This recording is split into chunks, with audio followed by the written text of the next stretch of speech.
Imitation is the highest form of flattery. But what happens when it's not so flattering? You bitch. You ugly. You ugly. Your mama say you ugly. You G-L-Y. You ain't got no alibi. You ugly. You ugly. Anyway, welcome to episode 2 of Facts Versus. Today we deal with Franchesca Ramsey and her delusions of cultural appropriation. Sit tight, folks. This'll be fun.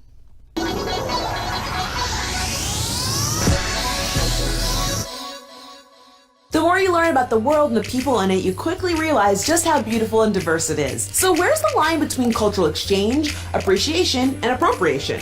Well, looking at the dictionary, the feminist's favorite thing, cultural exchange is an exchange of students, artists, athletes, etc. between two countries to provide mutual understanding. Now, whereas appreciation is defined as gratitude or thankful recognition. Appropriation was tricky to define. I had to look up appropriate, which appropriate is defined alongside. And looking at the definitions 4 and 5 seem to be what Franchesca, is trying to define this as. Why does it even matter? Here are 7 myths about cultural appropriation debunked. You're just looking for something to be offended by. It's just clothing, hairstyles, decorations, whatever. Don't you have something better to worry about?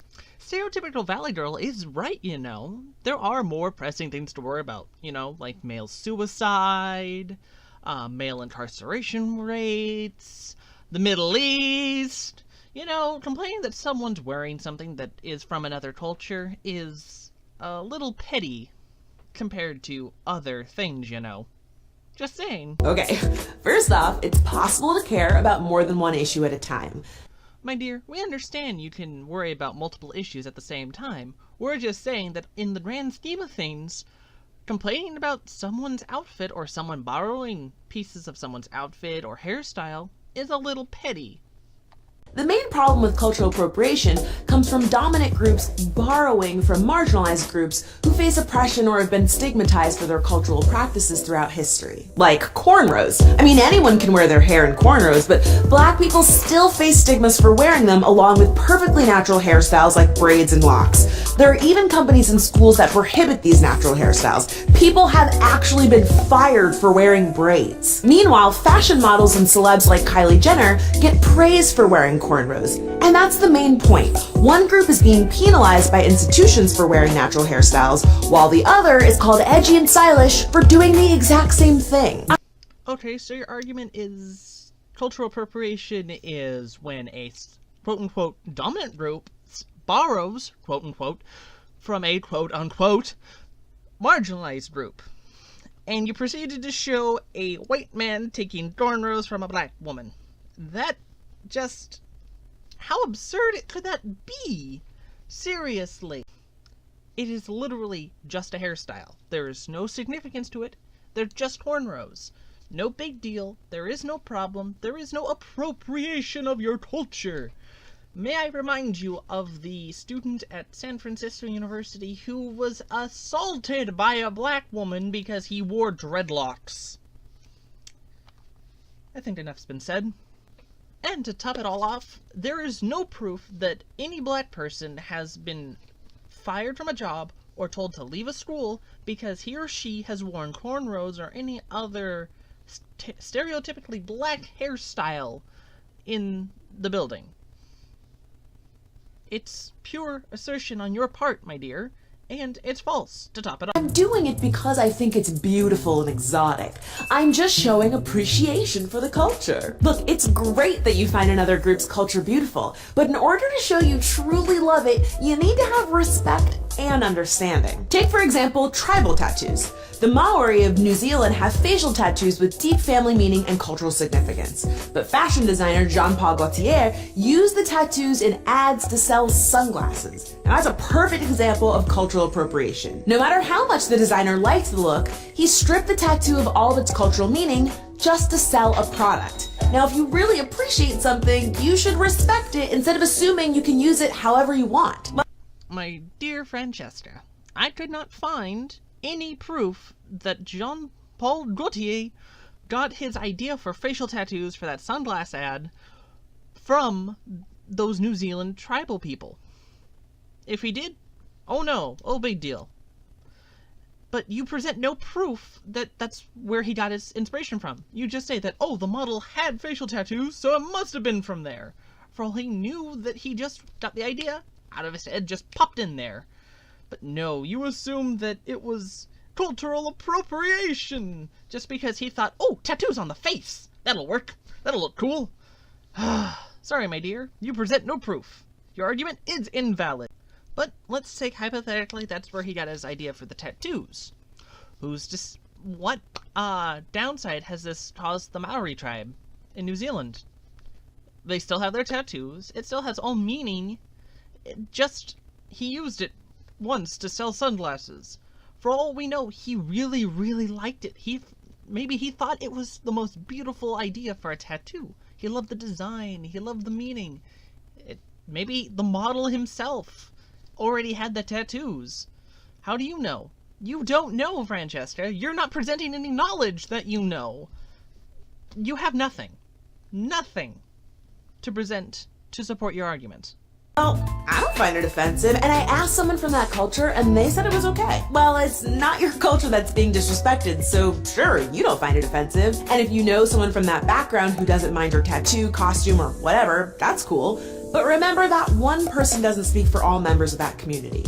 Okay, so you're trying to say that even if one person from a group likes it, it doesn't speak for the rest. Okay, but that also works in reverse, my dear. Just because one or two people say, oh, it's so offensive, doesn't mean that the rest find it offensive.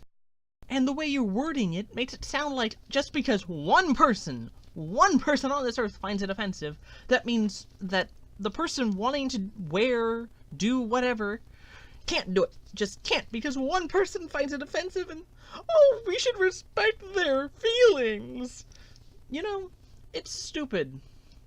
This idea that, yes, one person doesn't speak for the group. That's true. But to say that, oh, just because a small group doesn't like it means you can't do it. It's absurd.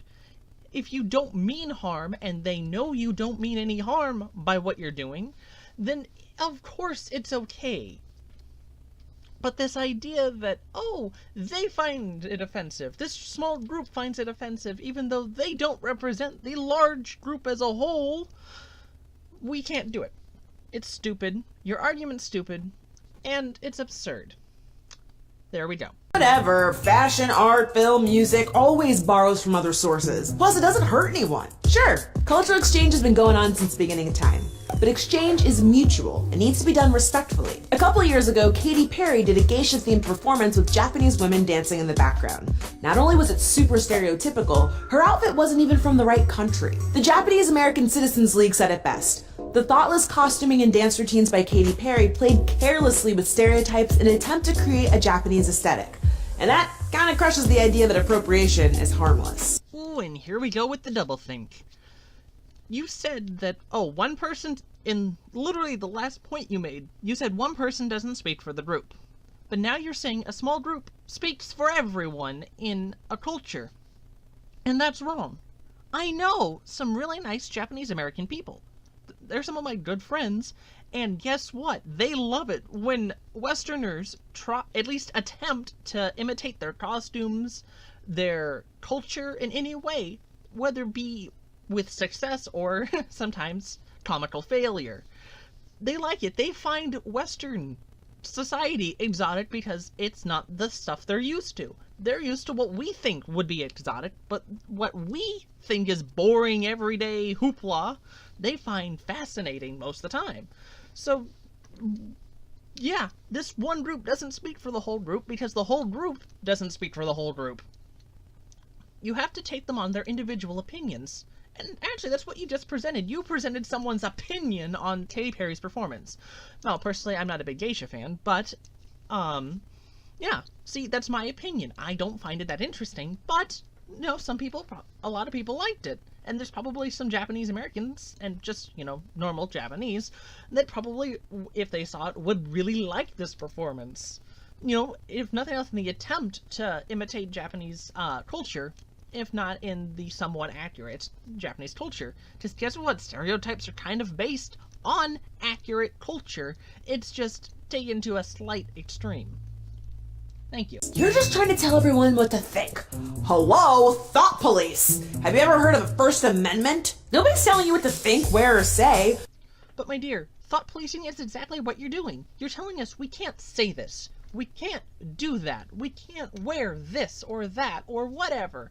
You are telling us what we can and cannot do, even though, guess what? First Amendment says you can't do that. Ugh. Yeah, the First Amendment prevents your opinion from being the law, and it prevents my opinion from being the law. But that doesn't mean that we can't present reasons for doing this or that, or not doing this or that. I just happen to be providing fact and, reason and logic into my opinion, while you're just like, with your opinion. Marginalized people can't stop you from doing your thing even if they wanted to. But if you think you have the right to use any cultural tradition just cause, that's where you get into oppressive territory. And if you genuinely don't care if someone is hurt by your appropriation, that's just crappy. Yeah, and it doesn't matter how butthurt people are going to be. You can't just tell people, oh, their stuff is so sacred and precious, no one's allowed to wear it, and if you make enough of a fuss, they won't be allowed to wear it. That's stupid. Why should you treat people and their things like they're such precious, fragile things? People need to learn that the world is not going to respect them and their culture all the time. Yeah, there are going to be people that are very, very respectful and are going to want to learn the culture, but there are going to be times when, yes, people are going to at least seem insensitive when they use it, whether or not they're actually being insensitive, and they're going to have to learn to just ignore it. It's one of those times when ignoring the problem is the best solution because it doesn't hurt anyone. So because I'm white, I'm automatically racist, and if I wear this clothing, I'm even more racist? This isn't about beating up on white people. Anyone can appropriate elements of marginalized cultures. Heck, Pharrell even made the mistake of wearing a Native American headdress on the cover of Elle magazine, and after getting some much-deserved flack, he actually issued an apology. Franchesca, you just avoided the question completely. The question is, so because I'm white, I'm automatically racist, and if I wear this clothing, I'm even more racist. You just said, well, this isn't about beating up on white people, even though you've used white people as your example of, privileged groups this whole time, and, oh, it's okay because, a black guy did something a little insensitive. That's just bullshit to the highest extreme. Not to mention that the only other people that you've used as specific examples have been a white French fashion designer and a couple of white models and one white pop singer. You have failed to debunk either the white is racist and wearing the clothing's racist, and the it's not about beating up on white people. You have failed to debunk either of your arguments here. So, where does that leave us? That leaves us with a ton of bullshit and more of your video to get through. If Chinese people wear blue jeans, aren't they appropriating my culture? Or what about black girls wearing blonde weaves? Or how about speaking English? Okay, this is a tough one. Only for you, you sweet, sweet retard. Assimilation and appropriation aren't the same thing. Marginalized people conforming to standards set by dominant, or in this case, Western cultures, is often a means of survival. When your cultural heritage is looked down on, often people change or hide things about themselves in order to be accepted by majority culture. For example, there are schools where students have been punished or even suspended for speaking Spanish or indigenous languages.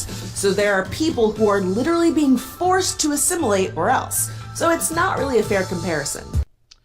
You're right, Franchesca. It's absurd to compare forcing children to learn non-native languages with the threat of or else, and having to deal with a white person wearing a hairstyle that has some significance in someone else's culture. You're totally right. Those have nothing to do with each other, and it's unfair to compare the two. Unfortunately for you, Franchesca, you're using the Catholic missionary straw man, which is absurd because it's not practiced anymore. I mean, this idea of you have to assimilate into our culture isn't really practiced nowadays, thank you very much. Yes, it was horrible what we did to Native American children and African American people way long ago, but that doesn't happen nowadays. It just doesn't happen. I mean, when I was going to high school and middle school, the Spanish and Asian speaking kids were, speaking their language whenever they wanted to. Hell, in high school, I walked by countless Muslim students, and they were speaking their native languages. So, your argument that they're still being told to assimilate to our culture is stupid. Yes, it was done a long time ago, but not anymore. So, how is this a problem anymore? Seriously. So you're saying I should never enjoy another culture? That's not fair. Not at all. For example, say you're invited to an Indian wedding and you're not Indian. Wearing a traditional sari or getting henna would be a great example of cultural exchange. You're being invited to participate and enjoy the culture instead of just picking and choosing parts of it for yourself. Are you just that stupid? Okay, I can't wear, like, a sarna or have henna on Halloween, because that's going to offend someone somewhere. But I can, just because I was invited to an Indian wedding, I can wear that stuff. And oh, it's totally okay. I really doubt that, Franchesca. I mean, unless it's specifically listed on my invitation that, it's okay to do that, I'm not gonna do that, because it would probably look weird. Especially because I live in America, and most weddings don't happen like that. But, yes, so wearing a costume, on a day where practically everyone's dressing up as something, and I literally mean something, like, doesn't even have to be, like, a cultural costume. People dress up as trees, for God's sake, on Halloween. You can also travel, take cooking classes, read books, listen to music, and visit museums if you really want to learn about and enjoy other cultures. Oh my God, somebody call the police. She's made a valid argument. Anyway, that doesn't mean that you have to do those things in order to be able to dress up at a costume party or for Halloween. It doesn't mean that. That doesn't work like that, Franchesca. I mean, yes, if you want to learn more about the culture, you should. But that doesn't mean that you have to do it in order to dress up for a party or for Halloween or whatever. Yep, even in a good argument, she's still an idiot. Here's the thing. Cultural appropriation is about a privileged group misrepresenting and disrespecting marginalized cultures. The originators rarely get credit, but always deal with the consequences. The goal isn't to shame you out of wearing or enjoying certain things, but listening to the people from the culture you're interested in shows you have a genuine love, respect, and understanding for something that's not your own. Okay, you just seriously changed your own definition of cultural appropriation from dominant group borrowing from small group to privileged societies borrowing and misrepresenting and disrespecting marginalized people. How stupid is that? You fuckwit! You fucking fuckwit! So, to sum up Franchesca Ramsey's argument, it's white people doing anything is wrong. Yep, that's pretty much what she's saying. If we wear this, no. If we have this hairstyle, no. If we, suggest that people respect our culture, no, because our culture is a culture of appropriation. She doesn't understand, does she? The culture we live in here in America is one of tolerance, one of acceptance. We let people be how they want to be, as long as they're not, attacking people. You follow our laws and you can do what you want here.